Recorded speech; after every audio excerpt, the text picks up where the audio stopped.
ओम अरहम।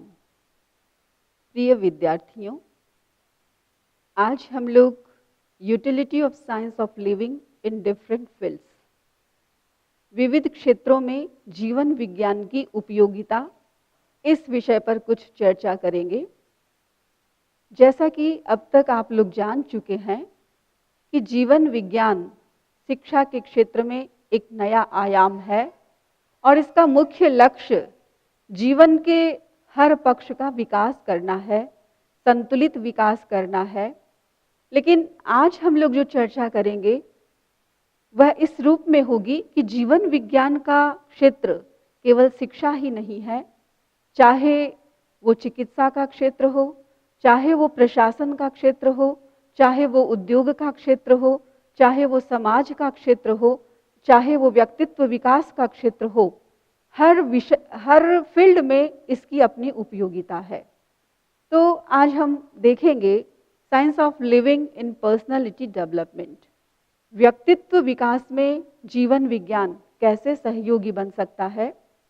आप जानते हैं कि व्यक्तित्व शब्द का इंग्लिश रूपांतरण पर्सनालिटी होता है, जो कि लैटिन के एक पर्सोना शब्द से बना है।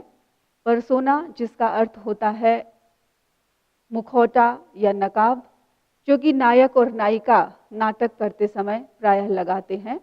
तो बाह्य वेशभूषा के आधार पर यह व्यक्तित्व की परिभाषा दी गई। वास्तव में देखा जाए तो व्यक्तित्व किसे कहते हैं, एक छोटी सी परिभाषा दी गई।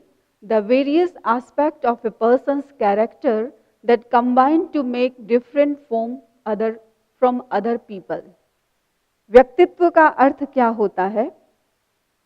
व्यक्ति के चरित्र के वे विविध आयाम जो उसे अन्य लोगों से विशिष्ट बनाते हैं, वह व्यक्तित्व कहलाता है। व्यक्तित्व दो प्रकार के होते हैं, एक संतुलित व्यक्तित्व होता है और एक असंतुलित व्यक्तित्व होता है। संतुलित व्यक्तित्व की कुछ अपनी विशेषताएं हैं, तो असंतुलित व्यक्तित्व की भी अपनी कुछ क्राइटेरिया है। तो सबसे पहले हम ये देखें कि संतुलित व्यक्तित्व किसका होता है। संतुलित व्यक्तित्व उसका होता है जिसके भीतर फीलिंग ऑफ सिक्योरिटी, सुरक्षा की भावना होती है। जिस व्यक्ति का भी व्यक्तित्व संतुलित होगा, वह अपने आप में सुरक्षित महसूस करेगा। दूसरी बात, सफिशिएंट सेल्फ इवोल्यूशन। संतुलित व्यक्तित्व वाला व्यक्ति पर्याप्त आत्म मूल्यांकन करता रहता है। मैं कहाँ हूँ, मैं क्या कर रहा हूँ, मेरी योग्यताएं क्या हैं, इन सब का विश्लेषण चिंतन वो समय समय पर करता रहता है। और इसलिए यदि उसे समय पर कोई अवसर, कोई अपॉर्चुनिटीज मिलती है तो वह उसका अहंकार नहीं करता, और यदि कोई अवसर नहीं मिलता है कार्य करने का, आगे बढ़ने का, तो वह जानता है कि मेरी ऐसी योग्यता नहीं है, इसलिए मुझे यह मिला नहीं, और इस कारण से वो निराश भी नहीं होता है। संतुलित व्यक्तित्व का धारक जो भी होगा, उसमें अपने इमोशंस पर कंट्रोल होगा। वह छोटी छोटी बातों में आवेश नहीं करेगा, छोटी छोटी बातों में रिएक्शन नहीं करेगा, लेट इट गो करना जानता है। सबसे बड़ी बात, अवेयर ऑफ लाइफ्स रियलिटी। वह जीवन की वास्तविकता के प्रति जागरूक होता है।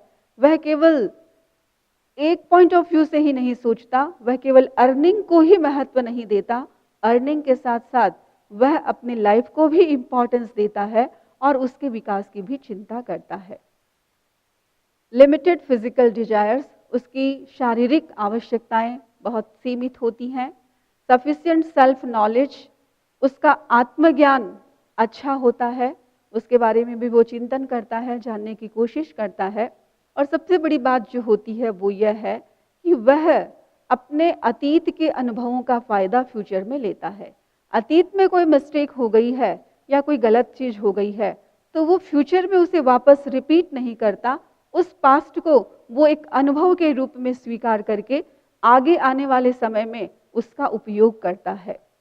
तो ये कुछ व्यक्तित्व की विशेषताएं मनोविज्ञान के अंतर्गत बताई गई।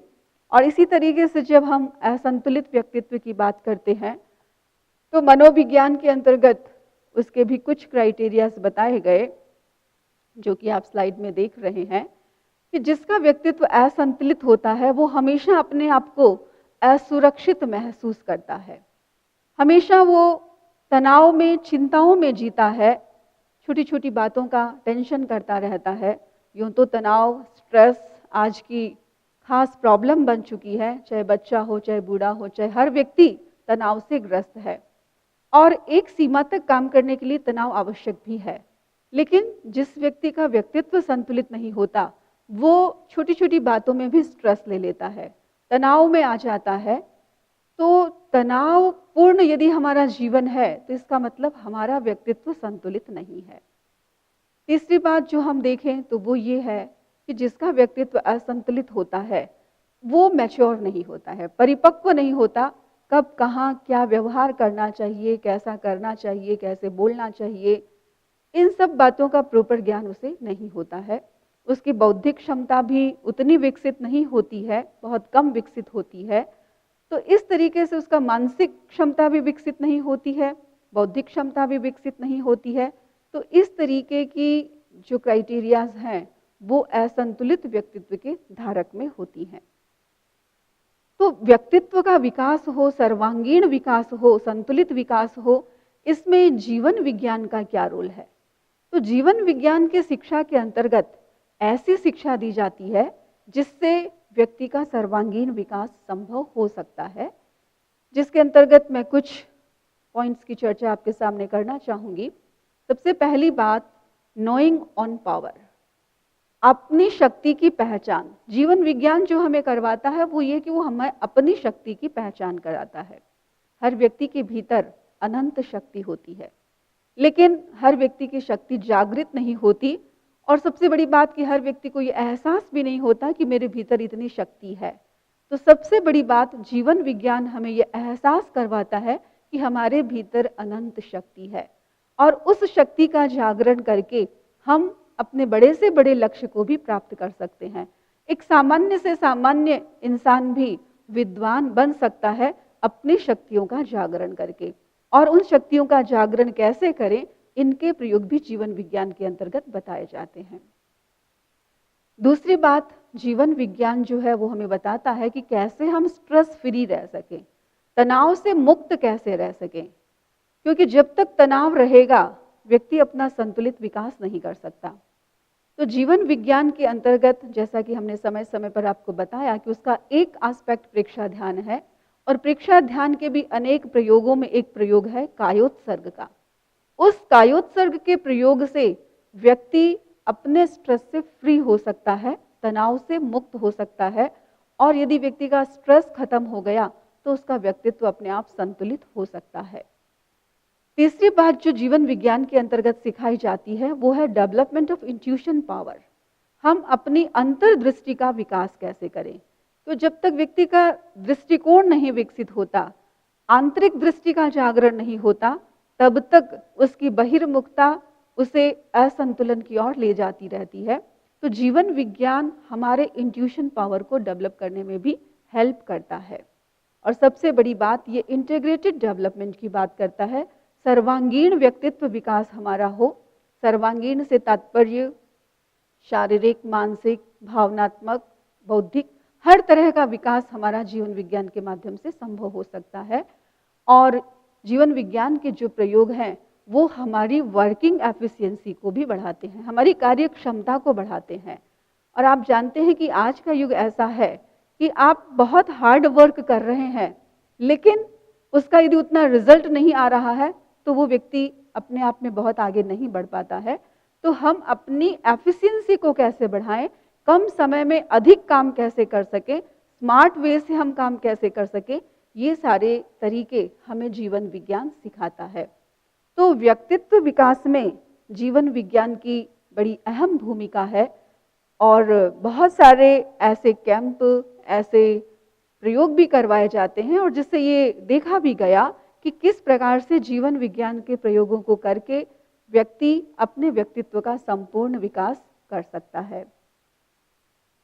Science of living in education, शिक्षा के क्षेत्र में जीवन विज्ञान की क्या उपयोगिता है, इसे तो मुझे बताने की आवश्यकता ही नहीं है, क्योंकि ये तो एक शिक्षा का नया आयाम है।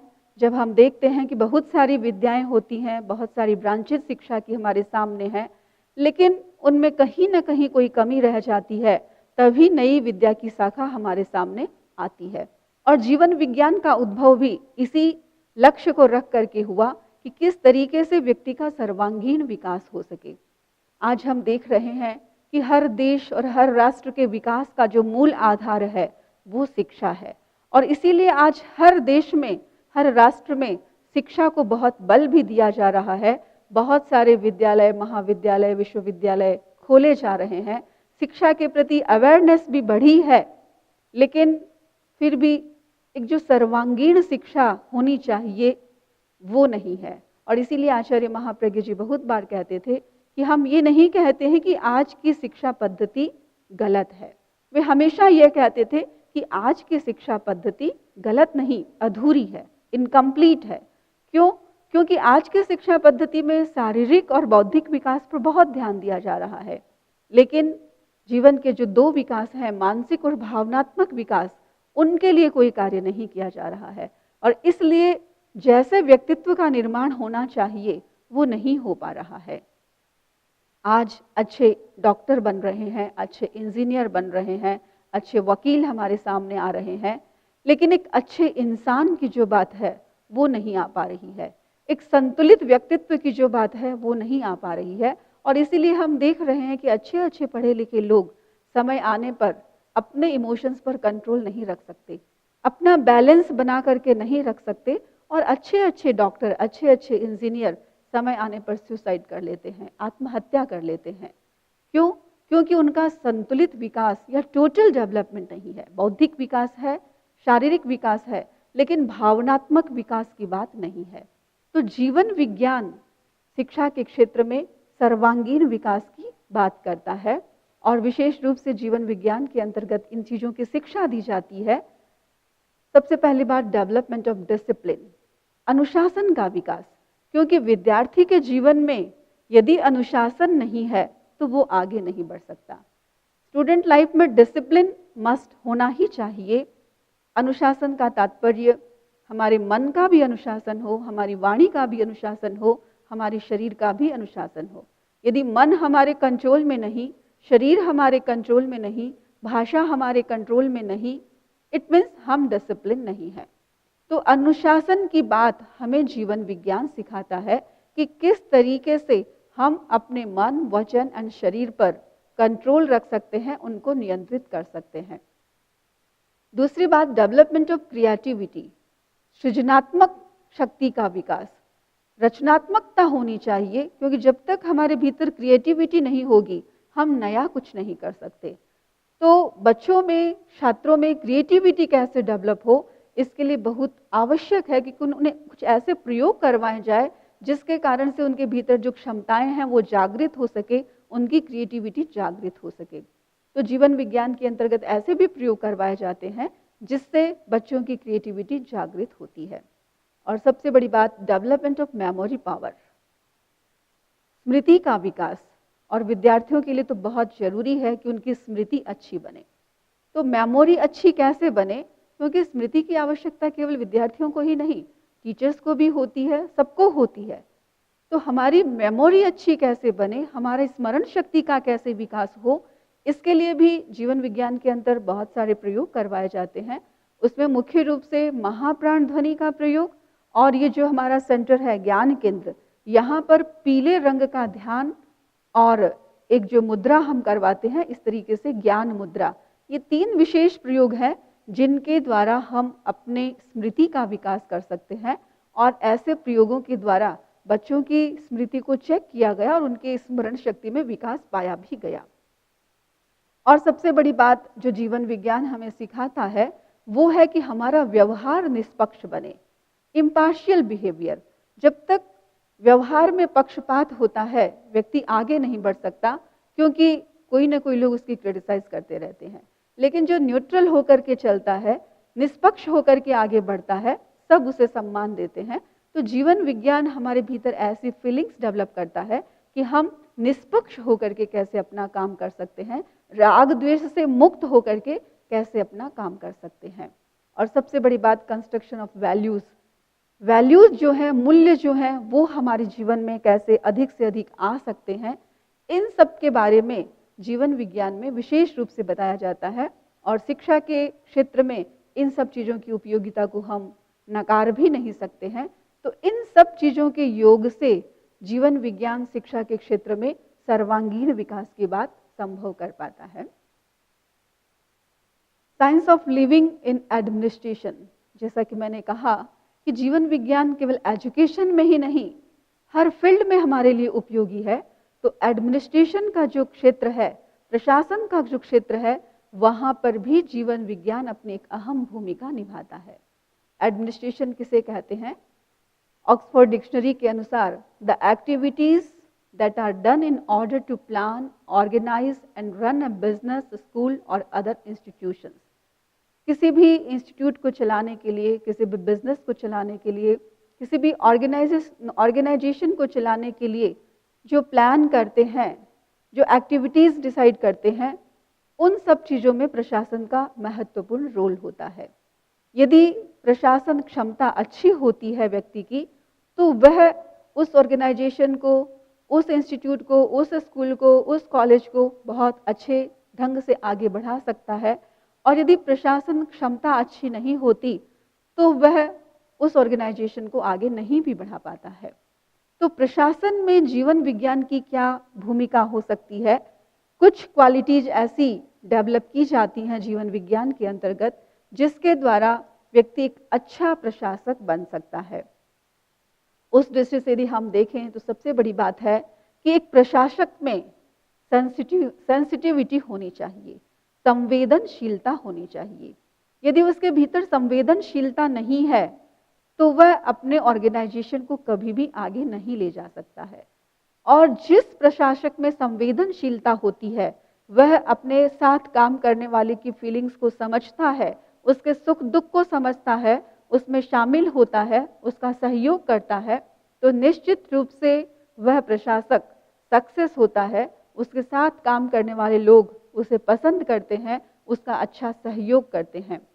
तो संवेदनशीलता हमारे भीतर आए, और ये कैसे आ सकती है? जीवन विज्ञान के अंतर्गत करुणा की अनुप्रेक्षा करवाई जाती है कि किस प्रकार से हमारे भीतर करुणा के भाव आए। यदि कोई भी दुखी है, कोई भी अभावग्रस्त है, किसी को भी सहयोग की जरूरत है, तो किस प्रकार से हम उसकी हेल्प कर सकते हैं। बहुत बार व्यक्ति को हेल्प की जरूरत नहीं होती है, केवल उसके प्रति आप संवेदनशील बन जाइए, तो उससे भी उसका बहुत बड़ा कल्याण हो सकता है। लेकिन आज हम देख रहे हैं कि यह संवेदनशीलता कम होती जा रही है, और विशेष रूप से जो प्रशासक होते हैं, उनके अंडर में जो काम करते हैं, उनके प्रति उनकी संवेदनशीलता नहीं होती, तो वे काम करने वाले एम्प्लॉय भी उनको पूरा सपोर्ट नहीं करते हैं। तो हमारी संवेदनशीलता जागृत हो। इसके साथ साथ बहुत आवश्यक है कि एक प्रशासक नैतिक हो, नैतिकता में उसका विश्वास हो, मोरालिटी हो। क्योंकि नैतिकता यदि लाइफ में नहीं है, तो वो अपने एम्प्लॉयज़ के लिए कभी भी आदर्श नहीं बन सकता है। और जितनी जितनी नैतिकता उसके भीतर में होती है, वह अपने बिजनेस को भी बहुत अच्छे से चला सकता है, अपने कार्य को भी बहुत आगे बढ़ा सकता है। तो जीवन विज्ञान में कुछ ऐसे जो मोरल वैल्यूज़ हैं, उनकी बात भी की जाती है, उनका प्रशिक्षण भी दिया जाता है, और उनको कैसे हम अपनी लाइफ में इनकलकेट कर सकें, इसके लिए कुछ प्रैक्टिसेस भी बच्चों को सिखाई जाती हैं, जिससे उनके जीवन में मॉरलिटी की भावना आती है। वे अपने हर कार्य को नैतिकता के साथ करना पसंद करते हैं। उन्हें प्रॉफिट से मतलब नहीं, उन्हें नैतिकता से मतलब होता है। और तीसरी बात है कंसंट्रेशन की, एकाग्रता की क्षमता। क्योंकि कहीं पर भी काम करें, कंसंट्रेशन तो हर जगह चाहिए। चाहे हमें अध्ययन करना है, चाहे हमारे समाज में कोई काम करना है, चाहे हमें कोई बिजनेस करना है, चाहे हमें एडमिनिस्ट्रेशन करना है, कहीं पर भी काम करें, यदि कंसंट्रेशन नहीं होता है, तो व्यक्ति सही डिसीजन नहीं कर पाता है, सही काम नहीं कर पाता है। तो कंसंट्रेशन बहुत आवश्यक होता है, और जीवन विज्ञान में तो इस तरीके के प्रयोग करवाए जाते हैं जिससे कि हमारा कंसंट्रेशन लेवल बढ़े। मेडिटेशन के प्रयोग करवाए जाते हैं जिससे कि हमारा कंसंट्रेशन बढ़े।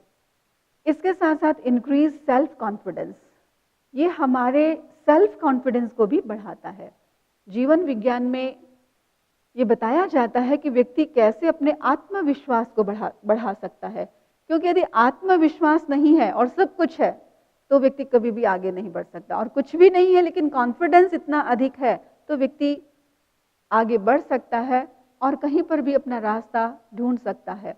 तो सेल्फ कॉन्फिडेंस की बात बहुत जरूरी है और ये जीवन विज्ञान हमें सिखाता है। एंड अवेयरनेस टुवर्ड्स स्टडी, हम अपना ज्ञान कैसे और बढ़ाते रहें, स्टडी के प्रति हमारी अवेयरनेस हमेशा बनी रहे, क्योंकि प्रशासन हमें करना है और हम अपडेट नहीं रहेंगे कि आज कहाँ क्या हो रहा है तो हम अच्छे से अनुशासन भी नहीं कर सकते हैं, एडमिनिस्ट्रेशन भी नहीं कर सकते। तो एडमिनिस्ट्रेशन करने वाले को भी हर चीज़ का नॉलेज होना बहुत आवश्यक होता है। तो जीवन विज्ञान हमें हर चीज़ के प्रति हम अपडेट कैसे रह सकें, अपने स्टडी के प्रति हम अवेयर कैसे रह सकें, इन सब चीज़ों की शिक्षा भी हमें जीवन विज्ञान के अंतर्गत दी जाती है। इसके साथ साथ science of living in therapy, चिकित्सा के क्षेत्र में भी जीवन विज्ञान की अपनी अहम भूमिका है। जैसा कि कहा गया, to preserve health is a moral and religious duty, for health is basis of all social virtues, we can no longer be useful when not well. यानी जो चिकित्सा है, यानी स्वास्थ्य को बनाए रखना धार्मिक और नैतिक दोनों दृष्टियों से हमारा कर्तव्य है, क्योंकि समाज यदि स्वस्थ होता है तो वो कुछ काम आगे कर सकता है। यदि हम शरीर से ही स्वस्थ नहीं हैं तो हम किसी भी फील्ड में आगे नहीं बढ़ सकते हैं।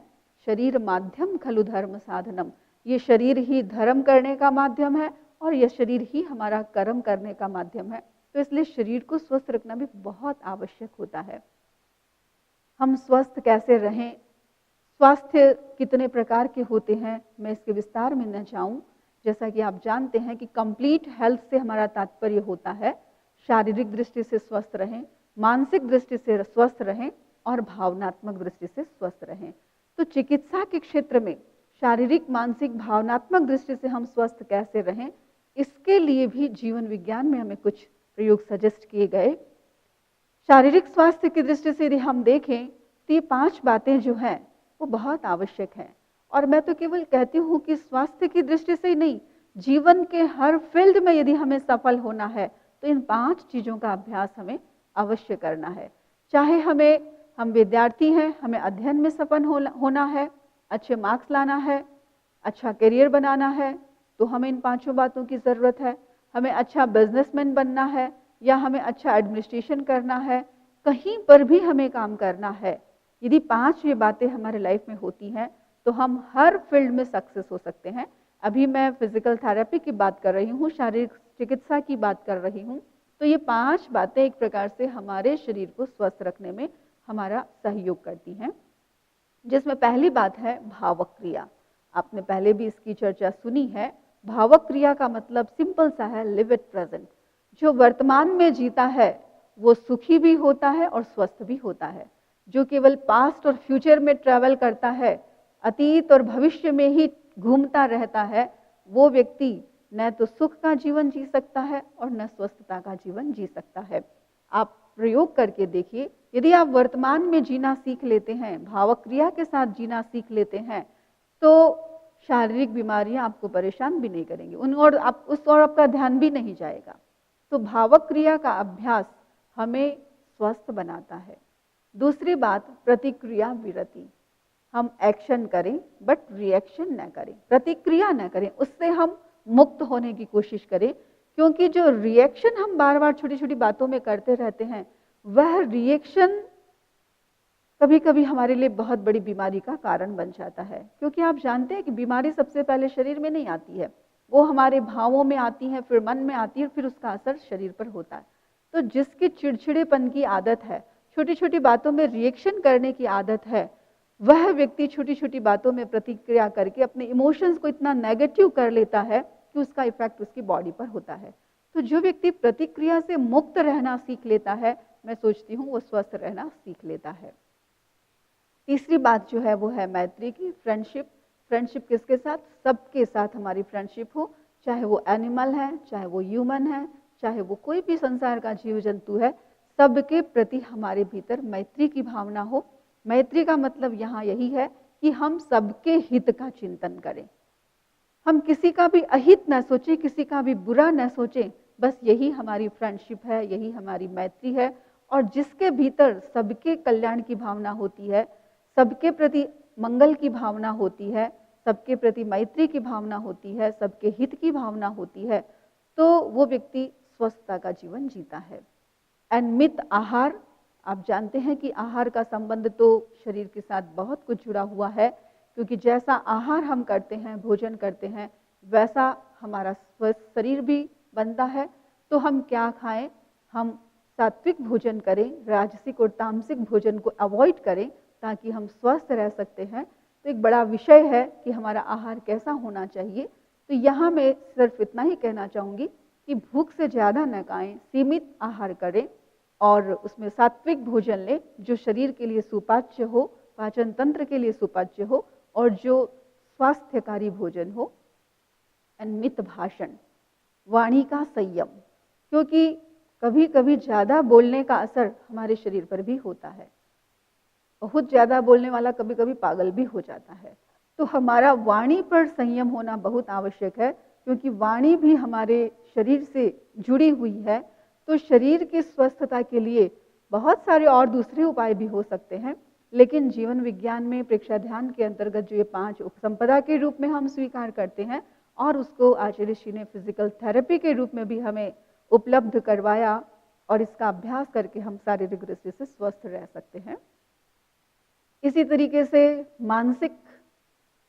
मेंटल थेरेपी, मानसिक दृष्टि से हम कैसे स्वस्थ रह सके, इसके लिए भी कुछ प्रयोग बताए गए, जिसमें महाप्राण ध्वनि का प्रयोग, सर्वेंद्रिय संयम मुद्रा का प्रयोग, यानी 5 इंद्रियों को हम कंट्रोल करें, इस तरीके से जो हम सर्वेंद्रिय मुद्रा की प्रयोग करवाते हैं। अभी समय की सीमा है, इसलिए मैं उस प्रयोग की चर्चा में नहीं जाऊंगी। एंड लेश्या ध्यान, रंगों का ध्यान, एंड थॉटलेसनेस, निर्विचारता की अनुभूति। ये 4 ऐसे प्रयोग हैं, इनका अभ्यास यदि हम रेगुलर करें तो हमारा मानसिक संतुलन विकसित हो सकता है, मेंटल बैलेंस हमारा रह सकता है। इसके साथ साथ इमोशनल थेरेपी भी होती है, भावनात्मक दृष्टि से हम कैसे स्वस्थ रह सकें, और इसके लिए हमें अपने इनर विजन का, इनर दृष्टि का उपयोग करना कैसे सीखें।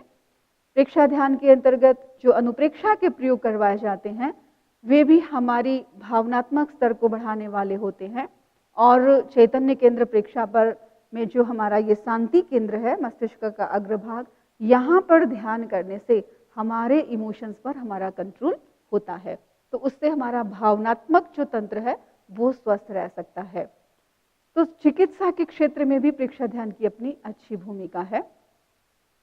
इसके साथ साथ science of living in social life, समाज में भी जीवन विज्ञान की उपयोगिता को नहीं नकारा जा सकता।